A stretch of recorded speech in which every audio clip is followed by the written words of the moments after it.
You believe you think first and feel second, that you look at the facts, weigh the options, and then decide. But that is not what your brain is doing. The decision is usually made before you are even aware of it. A fast emotional system makes a snap call, and then your slower rational system comes in afterward and builds a story that makes it look intelligent. You are not a judge deciding between arguments. You are a lawyer defending a verdict your brain has already reached. That is why people can argue passionately for choices that do not truly benefit them, and still feel certain they are being logical. They are not lying to others.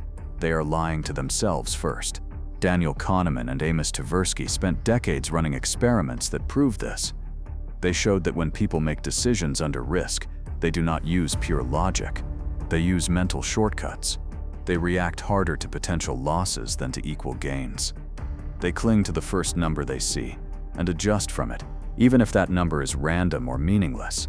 They change their preferences based on how a choice is framed, even when the math is identical. Ask people if they want a surgery with a 90% survival rate, and most say yes. Describe the same surgery as having a 10% death rate, and many back away. Same outcome, different emotional frame. The brain responds to the emotional hit, and then reason rushes in to justify it. This is the first crack in the story you tell yourself, that you are mainly a thinking creature who sometimes feels. In reality, your brain is a feeling machine that can think. The fast system reacts to threat, status, rewards, and social pressure in milliseconds. It cares about survival, tribe, comfort, and avoiding pain. The slow system is lazy. It wakes up when it must, but most of the time it just nods along. If someone wants to control you, they do not argue with that slow, rational system. They aim for the fast one.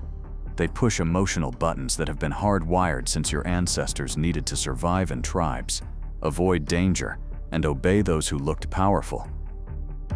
Chapter 1. How Minds Actually Break. The Science Behind Silent Control. Milgram's obedience experiments exposed how easy this is. Volunteers came into a lab, thinking they were helping with a study on learning. A man in a lab coat told them to give electric shocks to another participant each time he made a mistake. The shocks increased in strength. The person in the other room screamed, begged, and went silent.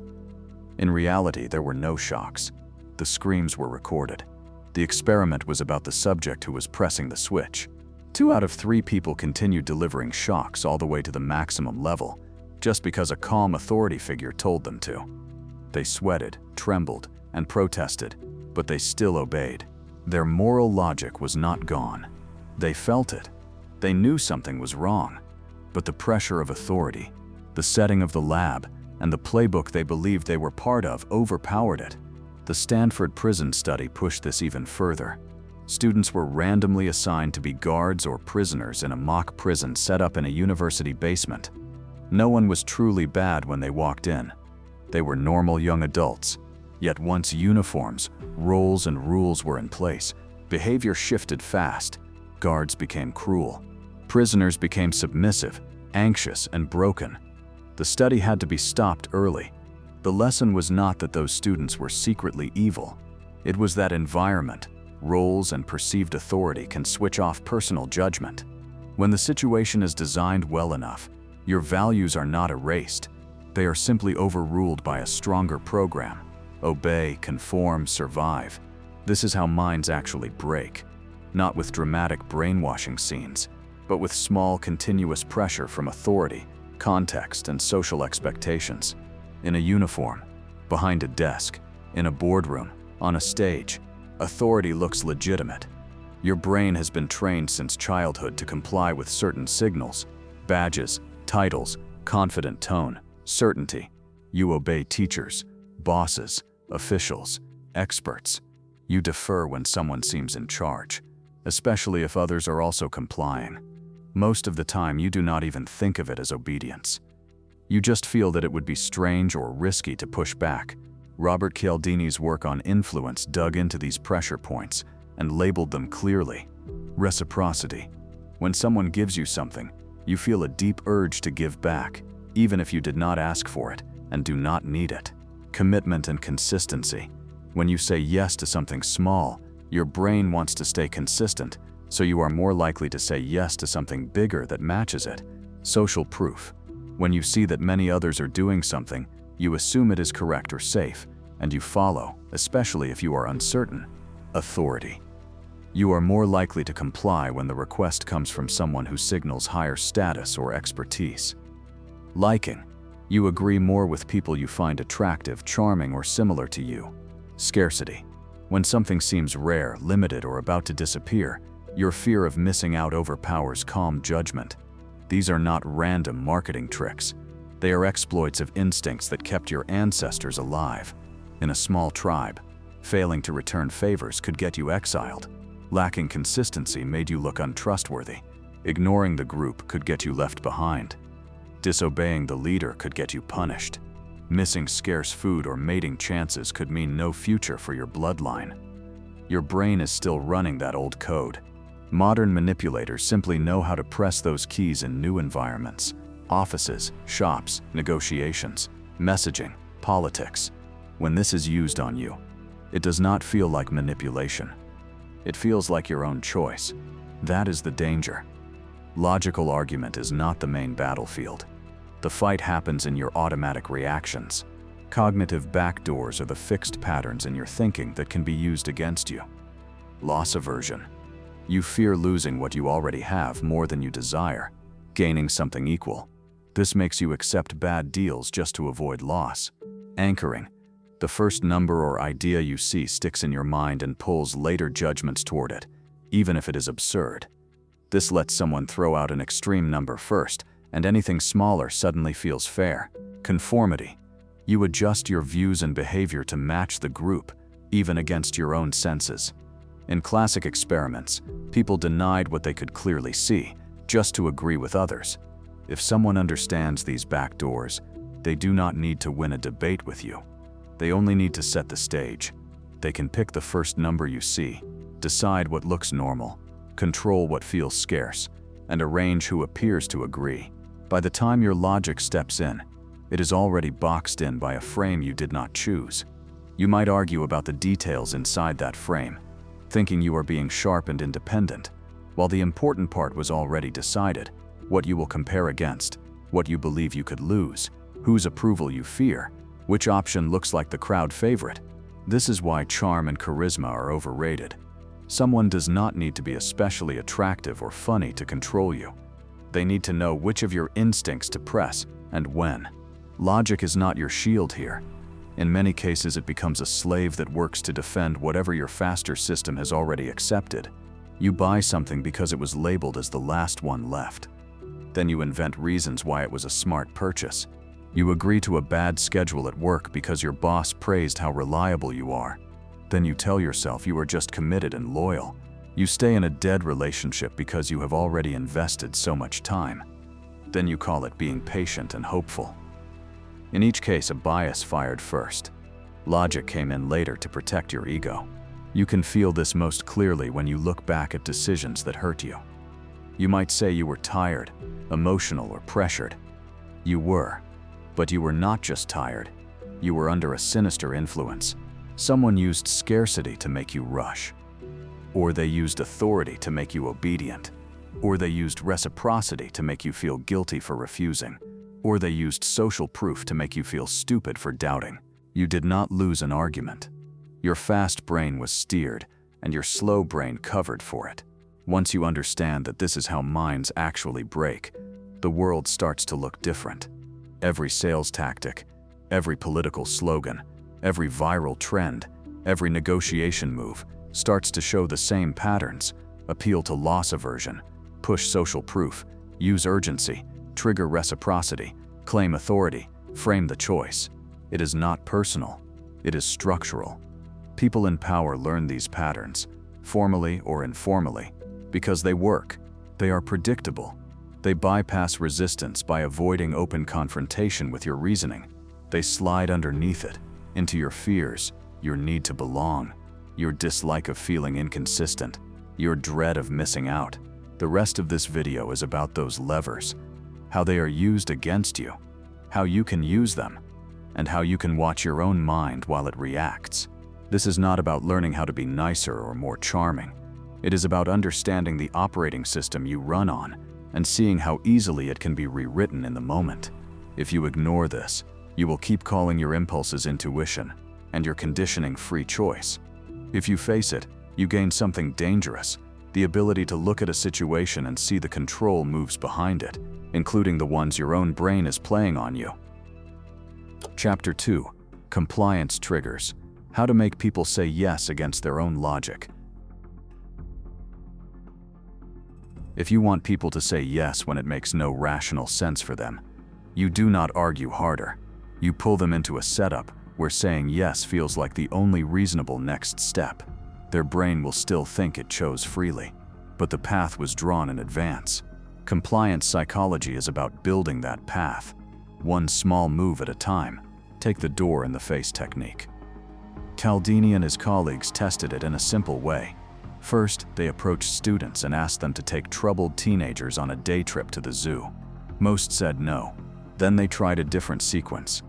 They first asked students to commit to counseling juvenile offenders for 2 hours a week for 2 years. Almost everyone said no. After that refusal, the researcher conceded and asked if they could at least help with a one-day trip to the zoo. Suddenly, compliance rate for the smaller request shot up. Same zoo trip, same amount of time, very different hit rate. Why? Here is what happened under the surface. First, the brain feels the weight of the big ask and rejects it.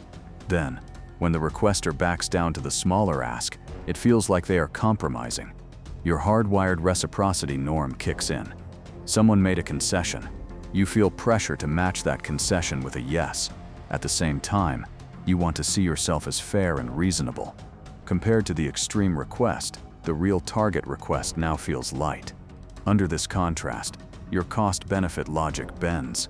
You tell yourself it is not that big of a deal. You accept, believing you reached a balanced decision. In truth, you were moved from no to yes by guilt and the feeling of obligation, not by new information. Now, flip it. If you want something from someone, start with something too big. Ask for a significant discount, a massive favor, a high commitment. Expect them to say no. When they refuse, do not argue. Step back, act understanding, and immediately present your real, smaller request. The second ask feels like a relief, like you met them halfway. Their brain now reads it as the reasonable option. They comfort themselves by saying yes, avoiding the discomfort of appearing selfish or rigid. This is how you bypass their rational caution. You are not convincing them that your request is smart. You are making it feel emotionally right. The reverse is the foot in the door technique. Instead of starting big and retreating, you start tiny and escalate. Friedman and Fraser showed this by going door to door in a neighborhood. In one condition, they asked residents to place a large, ugly sign in their yard urging safe driving. Most refused. In another condition, they first asked residents to put a small, harmless sticker in their window supporting safe driving. Many agreed, since the request was trivial. Later, those same people were far more likely to accept the large, ugly sign. What changed? Once someone says yes to a small request, their brain updates its internal story. It thinks, I am the kind of person who supports this. Then, when a bigger request appears that matches that story, they feel a strong push to stay consistent. Saying no would create inner tension. That is cognitive dissonance. The mind hates feeling that its actions and self-image do not match, so it resolves the tension by acting in line with its past behavior. The earlier small yes quietly rewrites identity, and that new identity produces bigger yeses later. If you want someone to commit strongly, get them to commit to something small first. A short call, a tiny test, a symbolic gesture, a simple agreement. Public commitments are especially sticky because now their reputation is attached. Later, when you ask for more, do not present it as a new idea. Present it as a natural next step, something that fits who they already showed themselves to be. Their own need to be consistent becomes your leverage. Even the structure of a sentence can tilt compliance. Ellen Langer's famous copy machine experiment showed this. An experimenter tried to cut in front of people waiting to use a copy machine. When they just said, "Excuse me, I have 5 pages," May I use the machine? Compliance was decent, but when they added a reason, because I am in a rush, compliance went up sharply. The twist is this: even when the reason was weak, like because I have to make copies, compliance still jumped. The word because triggered an automatic pattern. People are trained to accept requests that come with a reason, even if the reason adds no value. Combine this with reciprocity, and you get a powerful tool. If you want someone to follow your request, you can front-load a small favor or concession. Offer help before you ask for anything. Give a sample. Do a minor kindness. Then, when you later say, "Could you do X because Y?" you are stacking two compliance triggers. First, they feel a debt from the earlier favor. Second, the because creates a sense of justification, even if the reason is ordinary. They feel pushed not by logic, but by a mix of gratitude, social pressure, and habit. Social proof and scarcity work together to shut down thinking even faster. Kyle Dini showed that when people believe an action is popular, they copy it. Put a sign in a hotel room saying, "Reuse your towels to save the environment," and some people comply. Change the sign to "Most guests in this hotel reuse their towels," and compliance rises. People do not want to be the odd one out. They assume the crowd knows something they do not. Add urgency to that, and you have a near-perfect compliance storm. When an option is framed as rare, in high demand, or available only for a limited time, the fear of missing out hits hard. Under time pressure, the brain switches from careful thinking to fast, emotional choosing. Rather than asking, "Is this actually good for me?" it asks, "What if I lose this chance?" and reaches for the yes. This is why marketers love countdown timers, only 3 left labels, and phrases like "last chance" and "closing soon." It is not just hype. It is deliberate overload on your loss aversion and social following circuits. You are less likely to walk away when you think others are taking action, and the option is about to vanish. If you want to apply this, you can frame your offers or requests as selectively available, time-bound, or tied to social proof. If you want to resist it, you must watch for that tightening in your chest when you feel you might miss out. That feeling is not part of the product. It is a designed emotional trigger. The Benjamin Franklin effect reveals another twist in human behavior that can be weaponized. Franklin noticed that if he could get a rival to do him a favor, that rival would actually start to like him more. Later research on cognitive dissonance explained why. When you do a favor for someone you did not like, your mind faces a conflict. I am helping a person I dislike. To resolve this strain, the mind shifts the attitude. Maybe they are not so bad. Your action forces you to upgrade your view of them, so that your behavior and beliefs match. This means that if you can get someone to help you in a small way, you are not just gaining the benefit of the favor, you are also shifting how they feel about you. Once they have helped you, they are more likely to help again, because now their self-image includes the idea that they care about you or respect you. The trap is subtle. Most people think, if I do favors for others, they will like me. The Franklin effect shows that the opposite is often more potent. Getting people to do favors for you makes them like you more. Their own mind changes to avoid feeling like a hypocrite. Tie all of these together and you have a rough formula for making people say yes against their logic. Start with something extreme, then retreat. Or start with something tiny, then grow. Wrap your asks in because to slide past surface defenses. Lay down reciprocity early, with small actions that feel personal. Signal social proof and scarcity, so that refusing feels like missing out or stepping away from the group. Get the other person to invest through small favors, so their own identity leans in your direction. From the outside, this can look like charm or talent. From the inside, it is just pressure on old wiring. The target will often walk away believing the decision was thoughtful and self-directed. They will tell friends long stories about why it made sense. They will protect the choice, even if it cost them. That is the mark of a compliance trigger that hit cleanly. The choice felt like theirs. The path to it was not. In the next part, you will see how this applies to emotions, not just behavior. Before you can push someone toward a decision, the smart move is to soften their defenses. That is done not with logic, but with carefully controlled emotional moves that calm the parts of their brain that want to resist.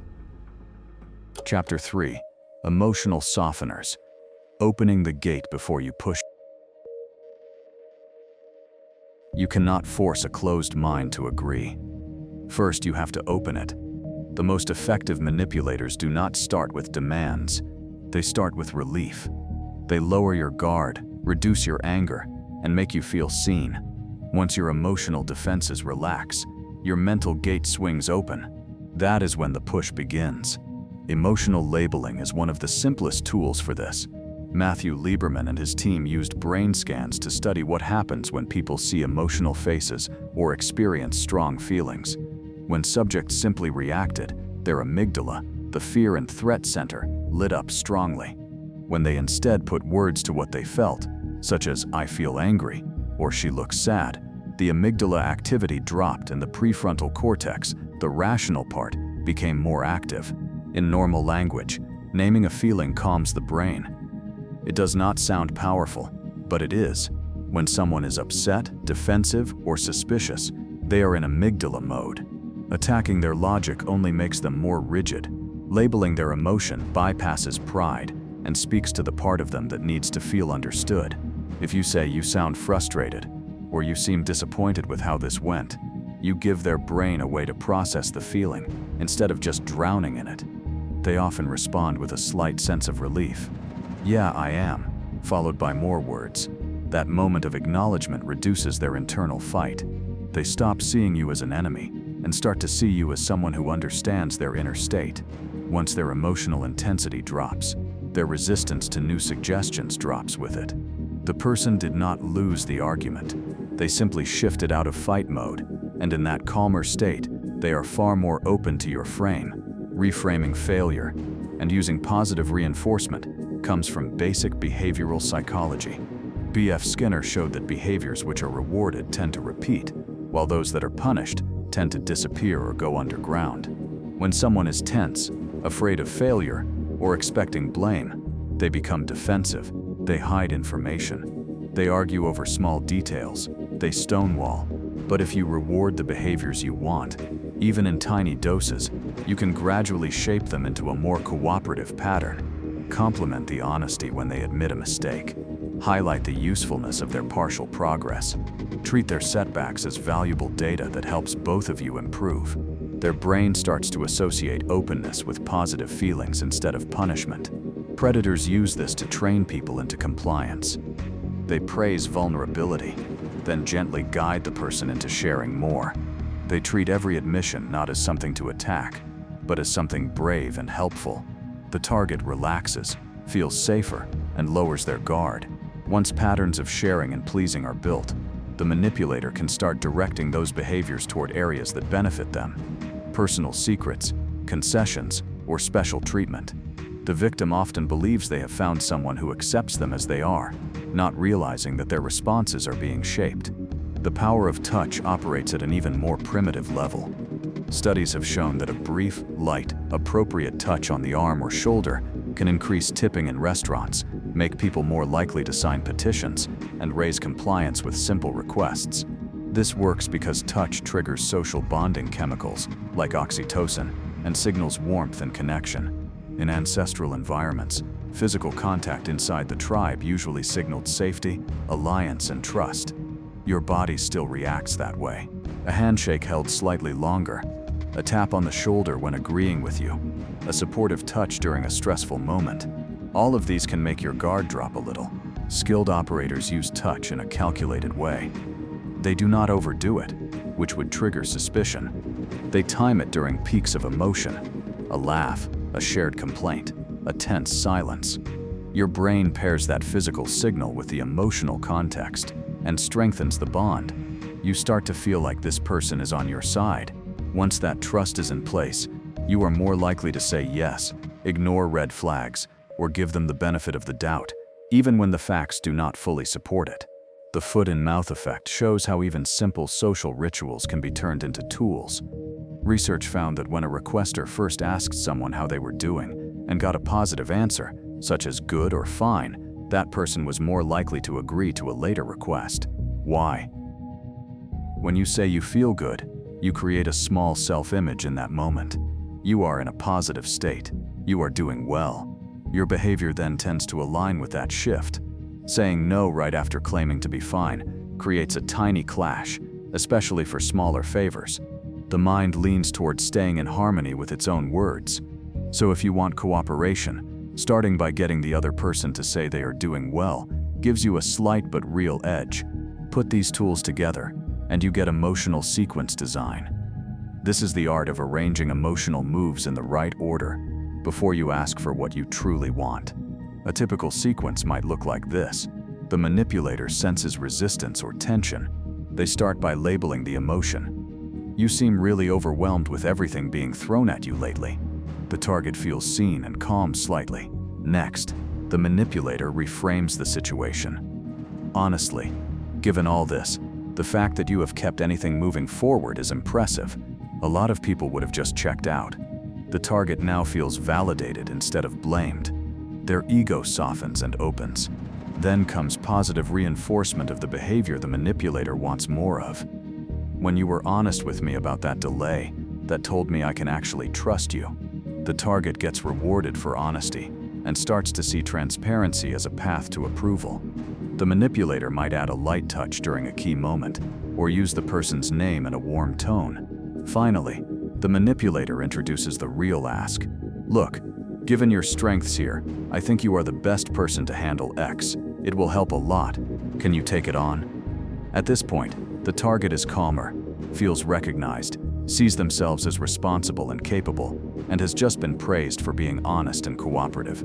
Saying no now feels emotionally wrong. Notice that in this chain, there is almost no direct argument, very little rational persuasion. The power lies in changing the target's emotional state, self-image, and sense of safety.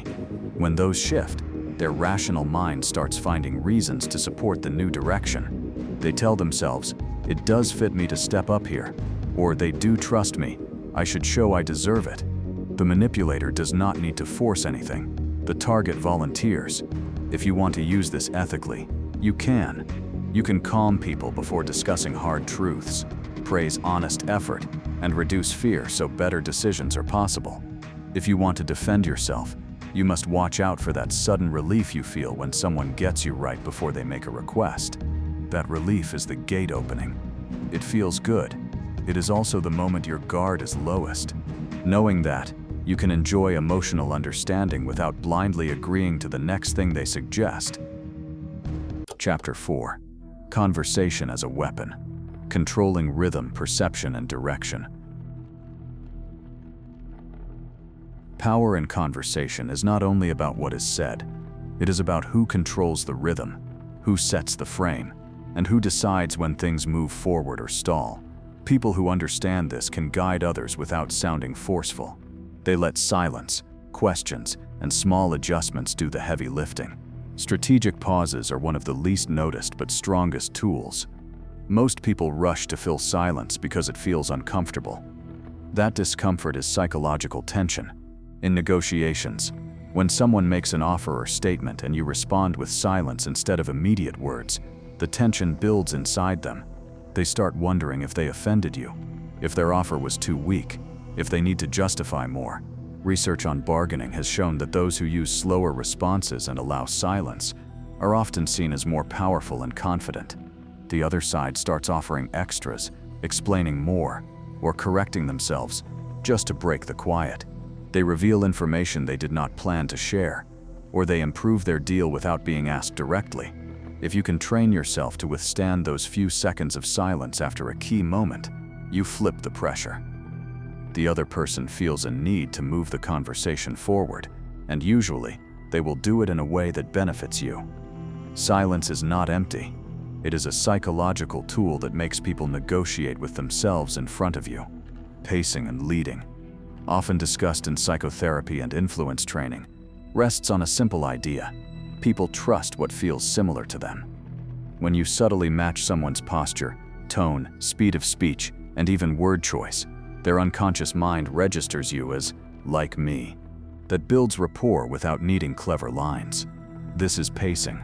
Once rapport is formed, you start inserting small changes in your own behavior, such as slowing your speech, sitting back, or shifting topics. If the other person follows these subtle changes without noticing, you have moved into leading. Their nervous system is looking to you as the reference point. For example, if someone is agitated and talking fast, you might start at their speed and energy level, then gradually slow your own voice and relax your shoulders. If they begin to mirror your calmer pace, you have gained influence over their state. Now, when you suggest ideas or directions, they arrive in a more settled mind. The trick is that none of this is overt. People hate feeling openly controlled. They rarely resist patterns they cannot see.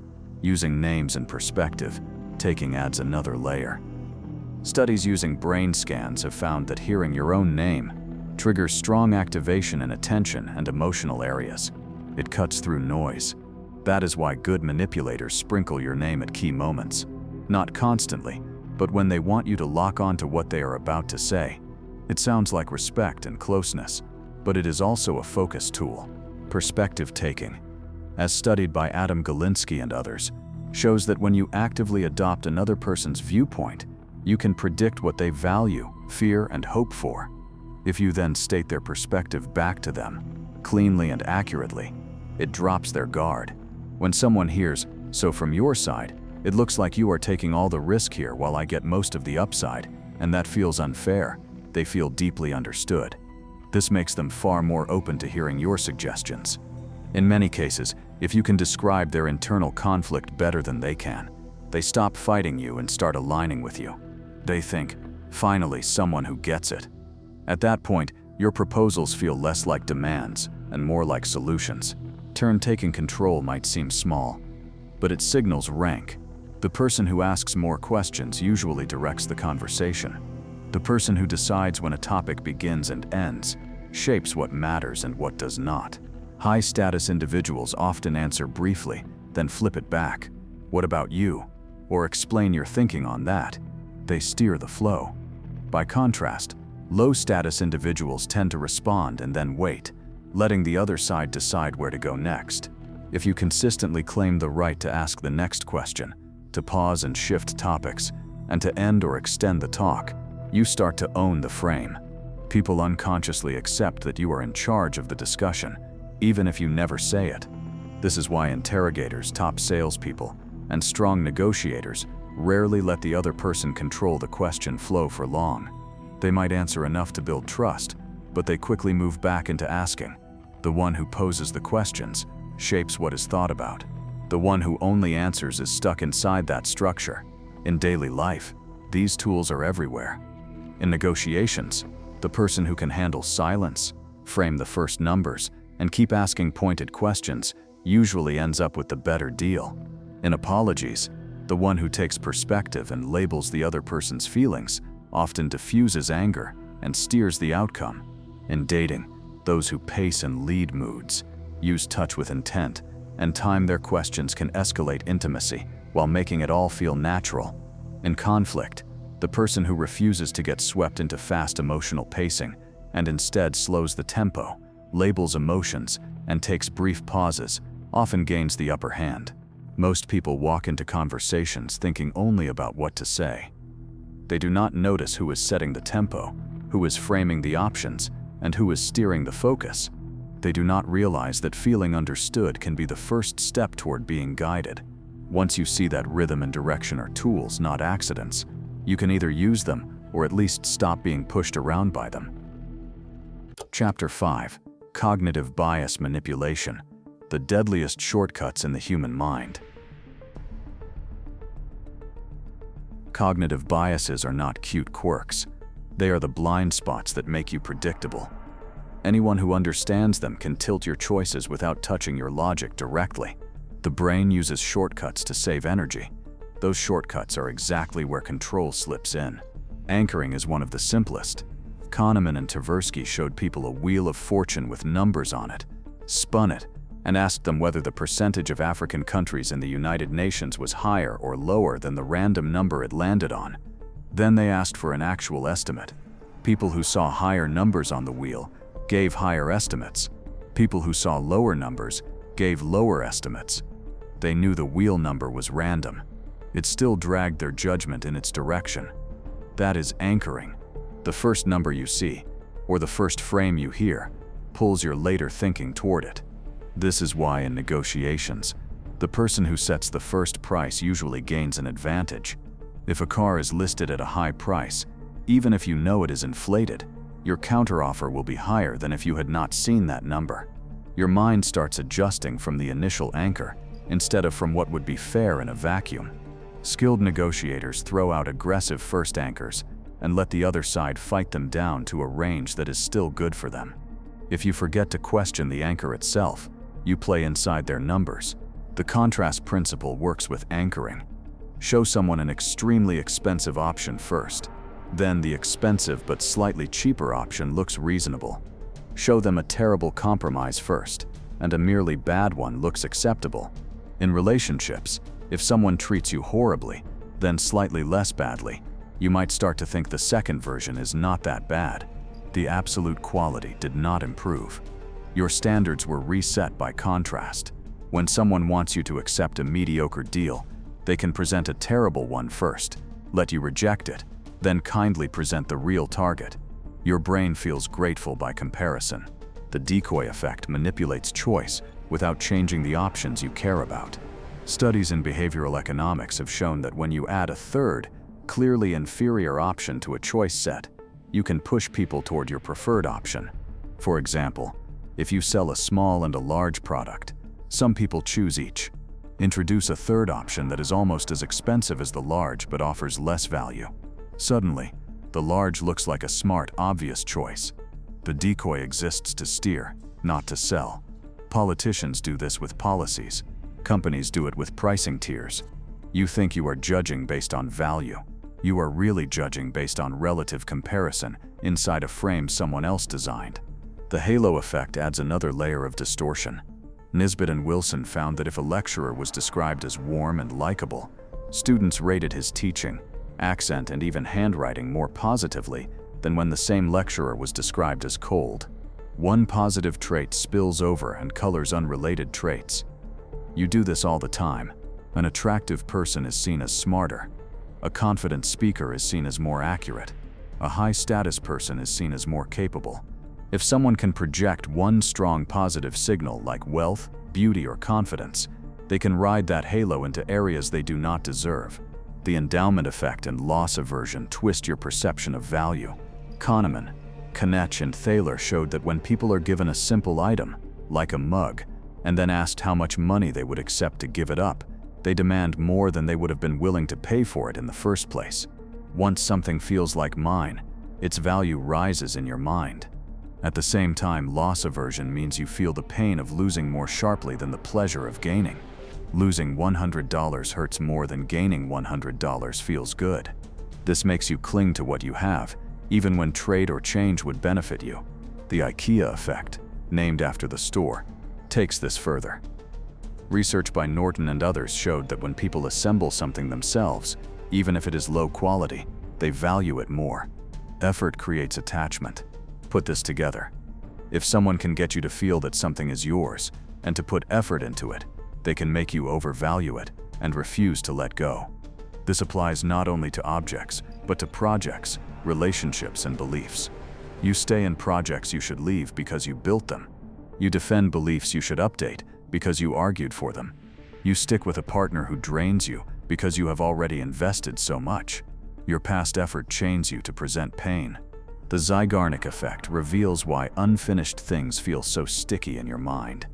Russian psychologist Bluma Zygarnik noticed that waiters in cafes remembered unpaid orders much better than paid ones. Once the bill was settled, the details vanished from memory. Unfinished tasks stay active in your mental system. They keep returning to your thoughts, pulling attention and energy. Manipulators can use this by leaving interactions slightly unresolved. They do not give full closure. They say, "We will talk more about that later," or "I have something important to tell you next time." Your mind keeps circling, trying to close the loop. You think about them more. Check your messages more. Stay emotionally engaged. The Pygmalion effect, from work by Rosenthal and Jacobson, shows how expectations change performance. In their study, teachers were told that certain students were late bloomers who would show big academic gains, though these labels were assigned randomly. Over time, Those labeled students actually improved more. Teachers unconsciously gave them more attention, encouragement, and challenge. The labeled students absorbed those signals and rose to meet the expectation. Expectations are not just thoughts. They leak out in tone, attention, and patience. If someone you respect treats you as especially capable or special, you often try to live up to it. If they treat you as weak or unreliable, you may start conforming to that instead. In manipulation, this effect becomes a tool. Tell someone, "You strike me as the kind of person who always comes through, even when it is tough," and they may work harder not to disappoint that image. Or in darker hands, treat someone as fragile and needy until they internalize it. Then they will lean on you more and more. Project an expectation, then behave in small ways that match it, and many people will slowly adapt to fit. The placebo effect shows how belief changes real experience. In medicine, patients given sugar pills but told they are painkillers often feel less pain. Brain scans reveal actual changes in pain processing. The effect is not fake. The story they believe about the pill changes their physiology. The same principle applies outside medicine. When something is framed as a premium service, exclusive club, or rare opportunity, people often feel higher satisfaction, even if the actual product is average. When someone says, "You are about to hear something that can change your life," your brain shifts into a more receptive state, looking for meaning. You are more likely to experience what follows as powerful because you were primed. Narrative framing is how you install these placebos in everyday life. Call a boring chore a test of your discipline, and it feels more meaningful. Call a scheme an opportunity, and it seems less like a risk and more like a gift. Describe a toxic relationship as complicated but passionate, and you can endure more disrespect. Labels and stories are not harmless. They are the software your brain uses to interpret events. If someone can get you to accept their labels, they can make you feel proud of sacrifice, lucky to be exploited, or guilty for setting boundaries. Taken together, these biases form a control panel. Anchors set the range of what feels normal. Contrast skews how options look. Decoys steer your choice. Halos blind you to flaws. Endowment and loss aversion glue you to bad investments. The IKEA effect ties you to what you have built. Zygarnik keeps your mind hooked on unfinished business. Pygmalion turns expectations into behavior. Placebo and framing make you live out stories that may not be in your favor. If you walk around unaware of this, your rational decisions will keep falling into the same traps. You will think you are judging each situation fresh. In truth, the same shortcuts will fire over and over, and those who know them will be able to predict and shape your moves. You will hold on when you should let go. You will follow when you should question. You will feel lucky when you should feel used.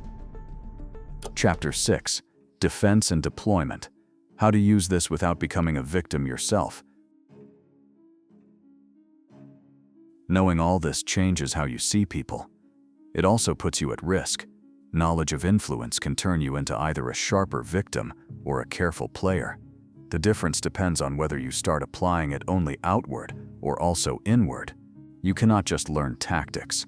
You have to learn to see them while they happen to you. Pattern recognition is the first defense. Once you know the names and shapes of these moves, your perception shifts. You start noticing when someone begins with an absurd request, then retreats. You notice when a harmless favor is followed by a bigger ask. You hear phrases like "most people are choosing," and "only a few left" as signals, not truth. You feel when someone starts mirroring your posture and speech just a little too perfectly. When you can internally label these moments as door in the face, foot in the door, social proof, or mirroring, you wake up your slower rational system. You move from being inside the spell to observing it. Interrupting emotional hijacks is the second line of defense. The moment you feel rushed, guilty, flattered, or cornered, assume a tactic is in play. Your body will tell you before your mind does. Notice the tight stomach when a deadline is pushed on you. Notice the warm glow when praise comes right before a request. Notice the discomfort of saying no to someone who just did you a small favor. Instead of reacting, pause and label your state. I feel pressured. I feel flattered. I feel guilty. As Lieberman's research showed, putting words to the emotion calms the reactive brain and brings online the part that can think clearly. A hard rule that protects many people is this: if a decision truly must be made right now, the answer is no. Real opportunities that matter usually survive a short delay. Manipulative setups often collapse when you insert time. Say, if you need my answer immediately, I will have to pass. Watch the reaction. If they get angry, push harder, or try to shame you, they were not respecting your choice in the first place. They were trying to keep your emotional brain in charge. Time is your ally. It allows biases to cool and facts to surface. Building anti-bias habits gives your rational mind tools to counter shortcuts. When facing a choice under pressure, force yourself to name at least 3 alternatives, even if you stick with the original. Ask, what am I comparing this to? And who chose that comparisons? Challenge the anchor. If I had never heard this first number or story, what would I think is fair? Question scarcity. If this were not expiring, would I still want it? Question praise. If they were not flattering me, would this request still feel reasonable? Bring opportunity cost into focus. If I say yes to this, what am I saying no to? These questions are not natural, they feel heavy, but they pull your thinking out of the groove set by the manipulator. You can also use simple physical cues. When you feel yourself leaning forward, excited, or emotionally pulled, try literally sitting back, slowing your breathing, and looking away for a moment. Change your body state, and your mind often loosens from the hook. Emotional momentum is part of the pressure. Breaking that momentum breaks the trance. Ethical deployment versus predatory use is the final line you must draw for yourself. The tools you have seen are neutral. Therapists use emotional labeling, reframing, and positive reinforcement to help clients break harmful patterns. Negotiators use perspective taking and anchoring to find deals that both sides can live with. Leaders use Pygmalion effects to lift performance and confidence. Parents use framing and reinforcement to build healthier habits in children. In all these cases, the goal is alignment between the individual's long-term interests and the influence being used. Predators use the same tools for extraction. They build trust only to exploit it. They lower your guard only to push you into choices that serve them at your expense. They use your need for consistency, approval, and belonging to keep you trapped in bad agreements or relationships. They will praise you, touch you, match you, and project high expectations, not to build you, but to bind you. The line is not always obvious, but there is a test. Ask, if this person saw the full extent of how I am influencing them, would they feel respected or used? If you would be ashamed to show them your methods, you are likely on the predatory side. If your influence helps them reach outcomes they would choose for themselves in a clear state, you are more likely in ethical territory. The human mind will always be guided by shortcuts and social pressure. The question is, who benefits from that guidance? Once you see the code, the world stops looking random. Ads begin to look like strings of compliance triggers. News headlines look like framing devices. Political speeches look like blends of social proof, fear appeals, and halo effects. Social media looks like a constant attack on your loss aversion and need for validation. In your own relationships, you start noticing when guilt, pity, or flattery are being used to move you. And when you are using them on others, you now face a choice. You can go back to pretending that your gut feelings are always pure, that your decisions are mostly rational, and that people mean exactly what they say. Or you can accept that human behavior runs on patterns that can be studied, predicted, and influenced. If you choose the second path, you gain power, but also responsibility. You can stop being the easy target in every negotiation, sale, and relationship. You can also become the person others trust, not because you never influence them, but because you influence with their eyes open, not closed. Most people will never study any of this. They will keep reacting to scarcity, status, and social proof without knowing why. That keeps them easy to move. You do not have to stay in that group. You have seen the pressure points. You have seen the levers. From now on, every time you feel that sudden push to say yes, or that strange guilt for saying no, you will know to pause and look for the hand behind it. And if you decide to move others, you will know exactly where to press.